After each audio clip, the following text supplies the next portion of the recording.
এখন ফলোআপে আসছি, রিপোর্ট পাই নাই। তো আমি লকডাউনের পূর্বে শুরু করি, আমার বিভিন্ন সমস্যা ছিল।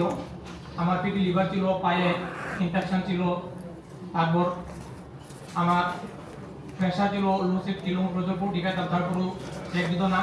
তারপর স্যারের গ্যাস ছিল, তারপর স্যারের লাইফস্টাইল শুরু করে আল্লামা জিকুল্লাহ খানের একটি ভিডিও দেখে, এতে আমার 7-8 দিনের মধ্যেই আমার এই সমস্যাগুলি দূর হয়ে যায়। আমি সংক্ষেপে যেহেতু আমাকে বলতে হবে, মূল যে সমস্যা 4-5 বছর যাবত আমি ভুগতেছিলাম, লাইপোমা, আমার এই যে হাতে একটা কি জানি প্রবলেম হয়ে গেছিল, হ্যাঁ ওইটা এখন ইনশাআল্লাহ ভালো হয়ে গেছে আলহামদুলিল্লাহ।